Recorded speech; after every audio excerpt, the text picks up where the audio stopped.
Hola, ¿cómo están? Les doy la bienvenida a nuestra segunda clase teórica de Introducción a la Traductología. Hoy vamos a ver los tipos de traducción. Esta clase presenta los contenidos del capítulo 2 de Hurtado Albir. Recuerden que además de mirar la presentación, es muy importante que lean los textos de cada tema, porque son complejos y es necesario que los trabajen con tiempo, si no les va a resultar muy difícil procesar tanta información junta. Recuerden que se tienen que ir preparando para el primer práctico, que va a ser en mayo, y para el primer parcial, que va a ser a fin de junio. ¿Mm? Así que vayan estudiando con tiempo. Acá tenemos el cronograma de la unidad 1. Ya lo recorrimos la clase pasada. Bueno, como les decía, en mayo vamos a tener el primer trabajo práctico, el día 18 y el día 21. Quienes obtengan un 7 o más en esta evaluación van a poder cursar la materia como estudiantes promocionales. Todos pueden rendir el trabajo práctico, incluso quienes están inscritos en situación condicional. Lo importante es que al momento de cerrar la nota de la asignatura a fin de año, hayan regularizado su situación y figuren en actas. La evaluación va a ser un cuestionario de múltiple opción con corrección automática. Vamos a organizar 3 horarios para rendir y ustedes van a poder elegir el horario que les resulte más cómodo. Es importante que lean los textos teóricos, como les decía, y que estudien, porque la evaluación va a tener una duración determinada y no les va a dar tiempo a buscar información en la bibliografía. Tienen que estudiar. Bien, ahora comenzamos con nuestra clase.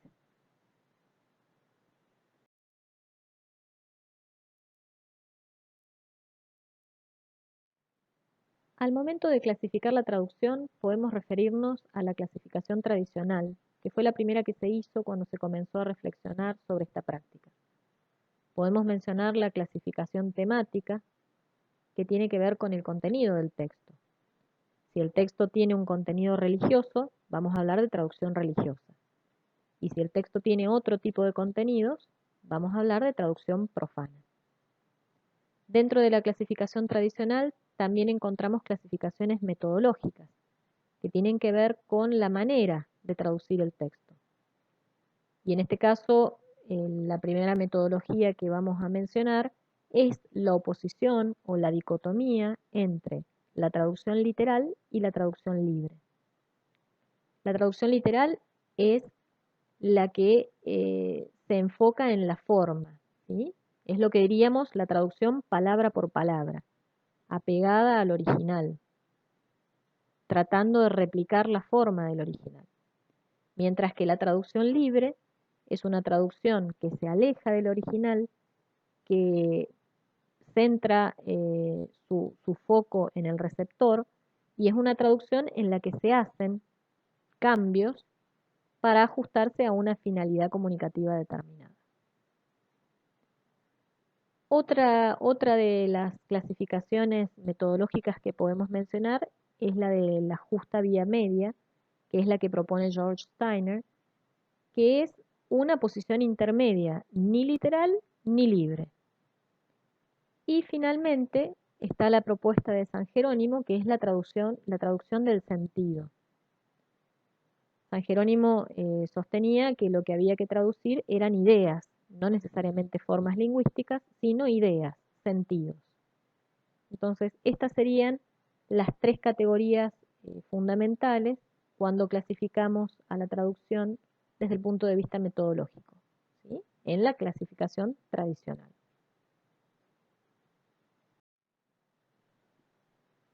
En el marco de las teorías modernas se amplían las categorías de clasificación.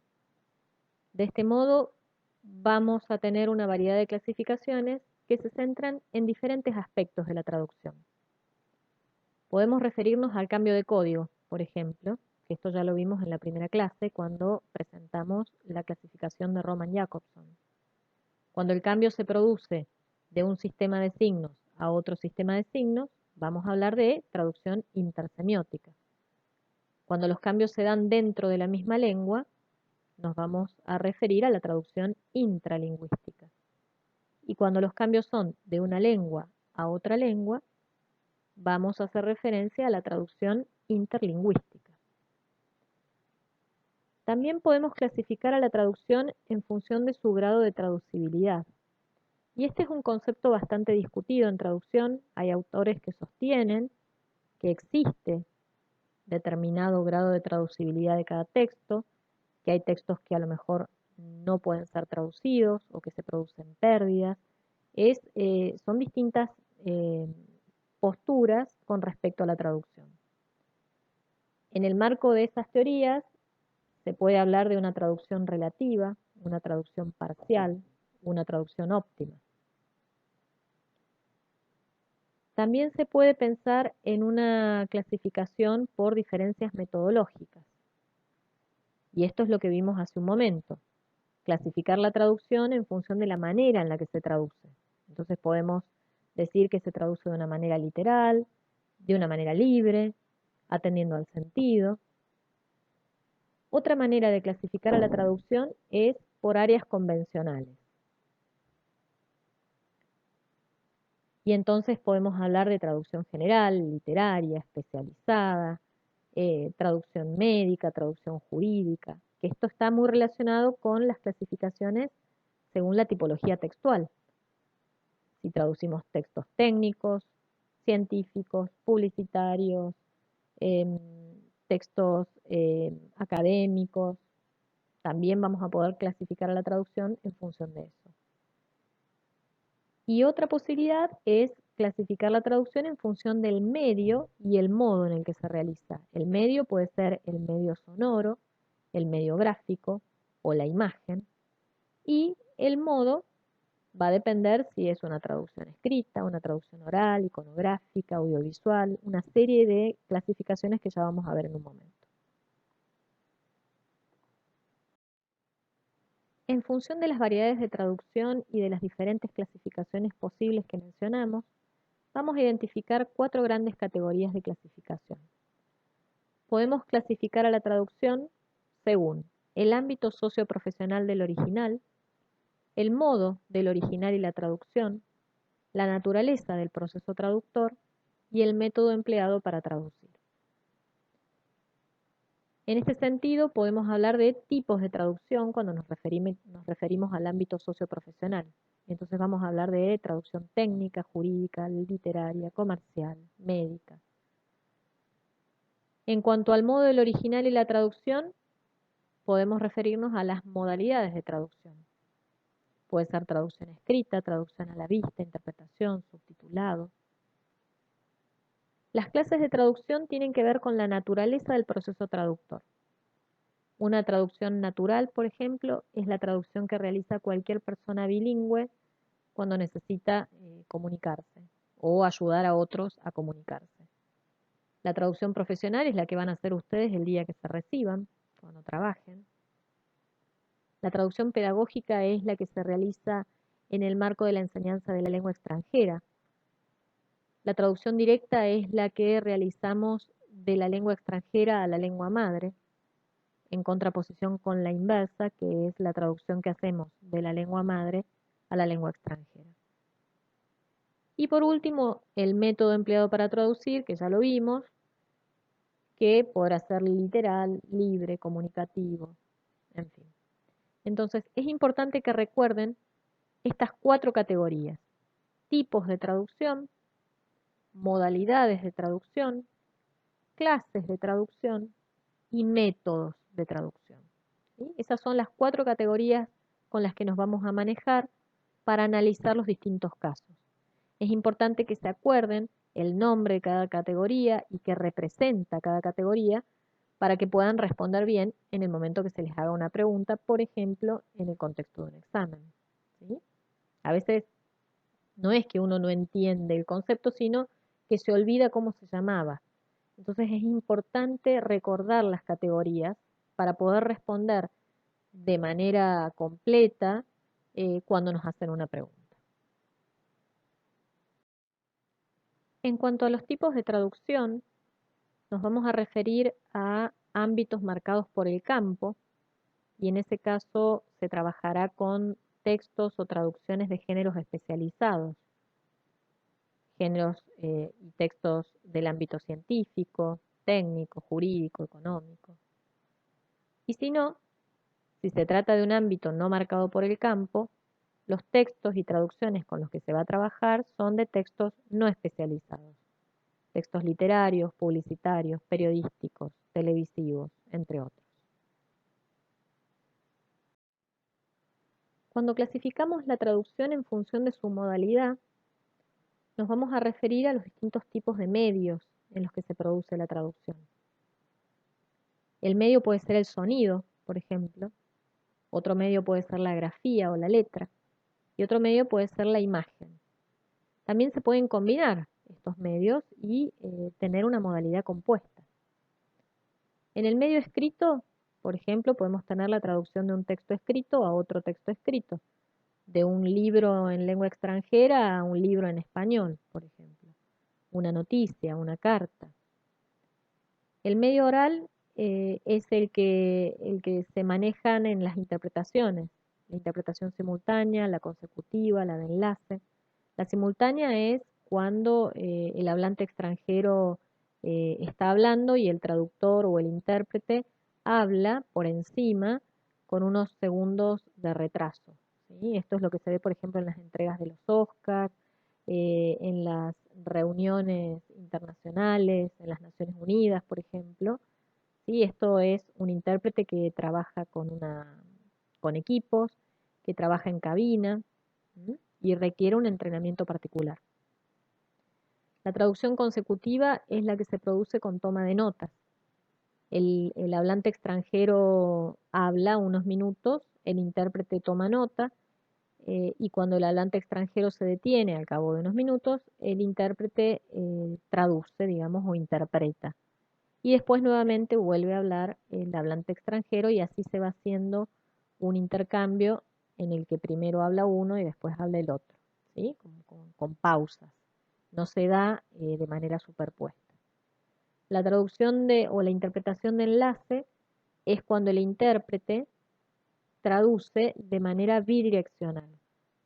Por ejemplo, imagínense que están traduciendo para dos personas que no se entienden porque hablan lenguas distintas, entonces, cuando habla la persona A, le hablo en una lengua a la persona B. Y cuando habla la persona B, le hablo en la otra lengua a la persona A. Y así el intérprete va cambiando de una a otra lengua y va estableciendo este enlace entre las dos personas que no hablan la misma lengua. Esto requiere de muchísima concentración para hablarle en el idioma correcto a la persona correcta. Eh, el trabajo de interpretación es un trabajo muy demandante en cuanto a la atención y por eso es que se suele hacer en lapsos cortos, digamos. Un intérprete no puede trabajar más de media hora seguida, por ejemplo. Necesita un relevo, por eso que normalmente se trabaja de a dos en cabina, por ejemplo. En cuanto al medio escrito y oral, un ejemplo sería la traducción a la vista. La traducción a la vista es cuando el traductor interviene y traduce directamente leyendo. Es decir, el traductor lee en lengua extranjera en voz baja, va leyendo y a la vez va hablando y traduciendo. Imagínense, por ejemplo, una reunión de negocios en la que los ejecutivos necesitan leer parte de un contrato que está escrito en lengua extranjera. Entonces llaman al traductor y le piden que a medida que va leyendo vaya traduciendo. Esto da como resultado una traducción a veces un poco literal, porque obviamente el traductor no tiene tiempo de buscar eh, nada en el diccionario, ni siquiera de reflexionar demasiado, es como que es casi automática la traducción que se va haciendo. La vista, por supuesto, va un poco más adelante de lo que va la voz, pero no mucho más. Este tipo de traducción es una buena práctica para la traducción simultánea, para la interpretación simultánea. Es uno de los ejercicios que se hacen cuando uno está trabajando para simultánea, la traducción a la vista, porque prácticamente requiere habilidades parecidas. ¿Sí? Tengo que estar haciendo una cosa con la vista y hablando a otra velocidad, ¿no? Es bastante interesante la práctica. El medio audiovisual es el que involucra, por ejemplo, la traducción de voces superpuestas, el doblaje, el subtitulado. Voces superpuestas es el tipo de traducción que se hace en los documentales, que esto no es interpretación simultánea, sino que es una voz que ha sido grabada y y que se pasa, digamos, por encima de la voz original, pero yo sigo escuchando la voz original, porque muchas veces en el marco de los documentales es interesante escuchar la voz del original, porque, bueno, porque esa es la característica del documental. Si estoy viendo un programa sobre nativos de, no sé, de la isla de Pascua, y a mí me interesa saber cómo hablan ellos. Por supuesto que voy a necesitar una traducción, pero me interesa escuchar el original y por encima voy escuchando la traducción, pero no pierdo ese sabor de lo exótico, de lo extranjero que tiene la voz del original. Esos son voces superpuestas. Los doblajes, bueno, ya saben lo que es el doblaje. Cuando se reemplaza la voz del original, se reemplaza por una voz grabada que simula eh, el tiempo y los movimientos del original en cuanto al movimiento de la boca y demás. Y el subtitulado es la traducción que también conocen, que se da escrita en líneas en la parte inferior de la pantalla y que va siguiendo el original, con todas las restricciones que implica el subtitulado, ¿no? O sea, cuestiones de tiempo, de espacio, a veces no dice exactamente lo que dice el original porque no hay espacio para poner todo eso. Entonces, bueno, hay técnicas y estrategias para resolver esas dificultades.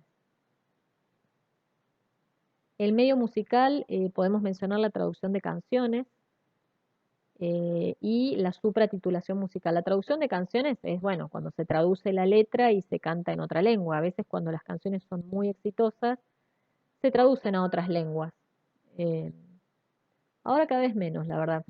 Pero antes había muchas canciones traducidas. Y la supratitulación musical es en el marco de un concierto o de un festival, por ejemplo, una pantalla en la que se pasa la letra de la canción y se la traduce, ¿no es cierto? Sería como un subtitulado, pero de música o de canciones. En el medio informático se traducen programas informáticos, productos multimedia, ¿sí? Este tipo de traducción. Y en el medio iconográfico se traducen carteles, crucigramas, sopas de letras, historietas, todo lo que tenga que ver con lenguaje y a la vez iconografía o imágenes. El modo traductor y las principales modalidades de traducción están ligadas a los medios del texto original y de la traducción. Entonces, vamos a hablar, por ejemplo, de un medio simple cuando el medio del original es el mismo que el medio de la traducción. Por ejemplo, en la traducción escrita, en donde el medio del original es la grafía y el medio de la traducción también es la grafía. O en la interpretación simultánea, en la que el medio del original es el sonido y en la traducción o en la interpretación también es el sonido. Ahí vamos a hablar de un modo traductor simple. El modo traductor complejo es cuando el medio del original cambia en relación al medio de la traducción. Por ejemplo, en la traducción a la vista. El medio del original es escrito o grafía y el medio de la traducción es sonido, porque es oral. Lo mismo ocurre en la interpretación consecutiva, en el que el medio del original es el sonido, una persona hablando, y el medio de la interpretación es en parte escrito o grafía, porque se toman notas. El modo traductor subordinado tiene que ver con el original. Un producto subordinado es aquel en el que se combinan medios, por ejemplo, imagen y sonido, como puede ser una película, un producto audiovisual. Entonces la traducción va a ser simple cuando el medio del original es similar o igual al medio de la traducción. Por ejemplo, en una película con voces superpuestas, el medio, uno de los medios es el sonido y el medio de la traducción también es el sonido. Y vamos a hablar de un modo traductor subordinado cuando los medios del original no coinciden con el medio de la traducción. Por ejemplo, en el caso de una película, cuando pensamos en el subtitulado, la película combina el medio eh, oral y visual, y el subtitulado es el medio escrito, ¿sí? O la grafía. Entonces ahí vemos que no coinciden, por eso que se llama subordinado complejo.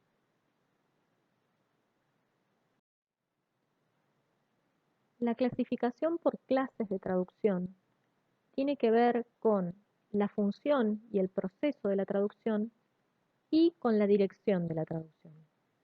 En cuanto a la función y al proceso, vamos a tener dos clasificaciones. Podemos hablar de traducción profesional, que es cuando se realiza la traducción como un fin en sí mismo, porque hay un encargo, porque hay un cliente, porque hay una necesidad, y la traducción utilitaria o instrumental, que es esa traducción que se hace en otros contextos, por ejemplo, para aprender la lengua, ¿sí? Donde la traducción no es un fin en sí mismo, sino que es un medio para alcanzar otros objetivos. Y luego, si pensamos en la clasificación en función de la dirección, como ya dije antes, la traducción directa es la traducción que se hace de la lengua extranjera a la lengua materna, y la traducción inversa es la que se hace de la lengua materna a la lengua extranjera. Los métodos de traducción no tienen que ver con el tipo de texto o eh, con la clase de traducción, tampoco con las modalidades.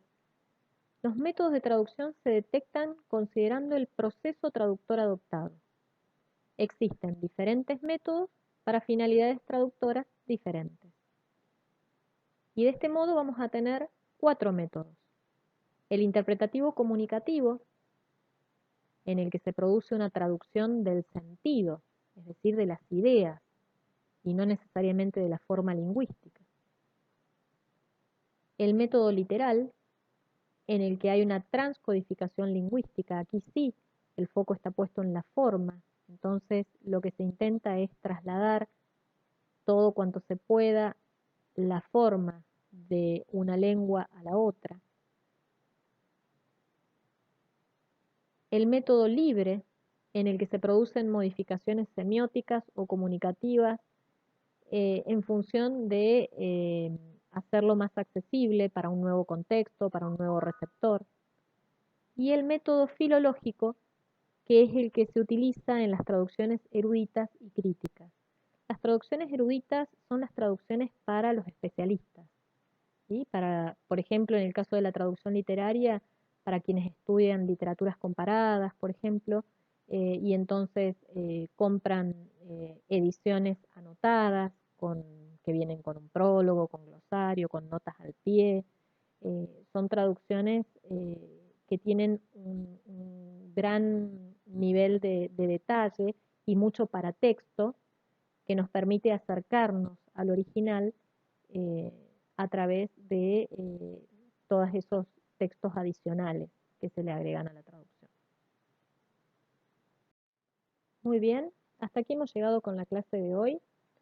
La semana próxima vamos a ver la periodización de la traducción, así que les encargo que vayan leyendo el capítulo 3 de Hurtado Albir, en el que se trata la historia de la traducción o cómo ha ido evolucionando la reflexión en torno a la traducción.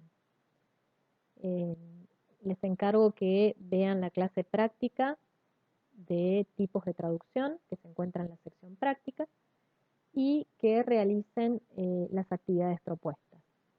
Recuerden ir leyendo los textos y vayan estudiando para el trabajo práctico. Cualquier duda que tengan la pueden consultar en el foro. Que tengan una linda semana.